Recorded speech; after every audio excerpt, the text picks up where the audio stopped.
मराठे शूर होते, पण ते अद्याप आदिलशाहीचे चाकर होते. पतनासाठी ते एकमेकांच्या नरडीचा गोट घ्यायलाही मागे पुढे पाहत असत. दऱ्याखोऱ्यात देशमुखांमध्ये पिढ्यानपिढ्या चालत आलेल्या वैराला थोडीतरी पूर्णविराम द्यायला हवा. शिवरायांनी हेच ठरवलं. स्वराज्यासाठी ही सर्व भांडणं थांबवायची. ते स्वतः खेड्यापाड्यात जाऊ लागले. गावातील देशमुखांची मनं जिंकू लागले. जिजाऊंनी शिवरायांच्या नावाने एक नवीन राजमुद्रा तयार करून घेतली. ती अष्टकोनी होती आणि तिच्यावर कोरलेले शब्द जणू स्वराज्याच्या भवितव्याचं भाकीत होतं. प्रतिपच्चंद्र लेखेव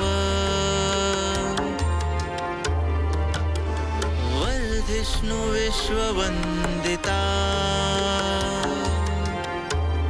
आसासुनो शिवसैषा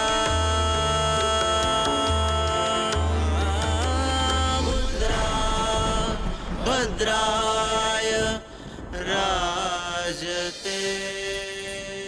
अर्थ प्रतिपदेच्या चंद्रकलेप्रमाणे दररोज वाढत जाणारी, संपूर्ण विश्वाला वंदनीय असणारी शहापुत्र शिवाजीची ही मुद्रा मंगलकारक ठरेल. हीच मुद्रा आता पत्रव्यवहारात वापरली जाऊ लागली, जेणेकरून शिवरायांचं नाव आणि प्रभाव गावोगाव पोचेल.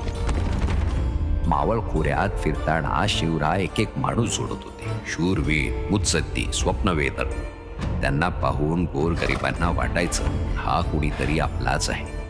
एकदा एका गावाजवळ जात असताना शिवरायांना एक दृश्य दिसतं. एक तरुण चिखलात अडकलेल्या बैलगाडीचं चाक बाहेर काढण्याचा आटोकाट प्रयत्न करत असतो.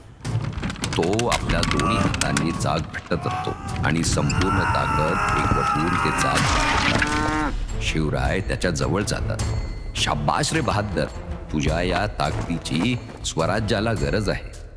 तो तरुण चकित होऊन विचारतो, कोण तुम्ही आणि हे तुमचं स्वराज्य म्हणजे काय? पंत ओळख करून देतात. हे आहेत पुण्याचे जागीरदार शिवाजीराजे.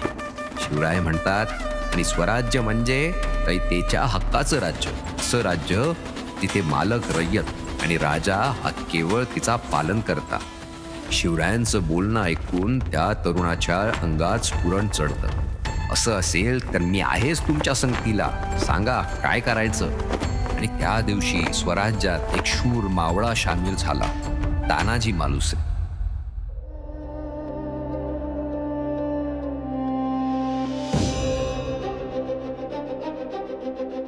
हे हिंदवी स्वराज्य व्हावं ही श्रींची इच्छा. हे बोल मावळ प्रदेशात कानाकोपऱ्यात घुमू लागले. हर हर महादेव च्या गर्जना ऐकून माणसं शिवबांच्या अवतीभोवती गोळा होऊ लागली. तानाजी मालुसरे,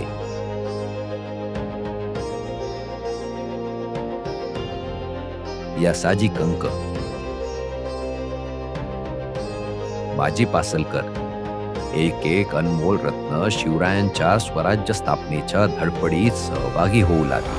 आपल्या ह्या विश्वासू सवंगड्यांसह शिवरायांनी रायरेश्वर गाठलं. इथे महादेवाचं प्राचीन मंदिर होतं.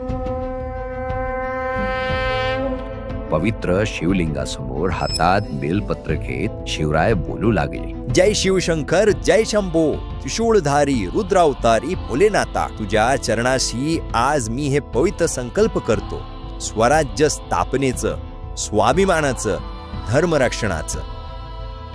त्यांनी बेलपत्र शिवलिंगावर अर्पण केलं आणि त्या बेलपत्रासोबत आपलं तण, मन आणि धन स्वराज्यास अर्पण केलं. एक दिवस एका गावातून जाताना शिवरायांचं लक्ष समोरच्या गडावर गेलं. तिथे आदिलशाहीचा झेंडा फडकवत होता. पंत, इथे आदिलशाहीचा झेंडा कसा काय फडकतोय? गड आदिलशाहीचा राजे. जागीर आमची, मग गड त्यांचा कसा? राजे, आपण फक्त जागीरदार, मालक सुलतानच. शिवरायांच्या मनात वादळ उठलं. हे सुलतान आपल्या भूमीचे मालक बनलेत. आपल्या माणसांच्या मनात भय आणि गुलामी भरली आहे. हे थांबायलाच हवं. हीच वेळ आहे बंडाची.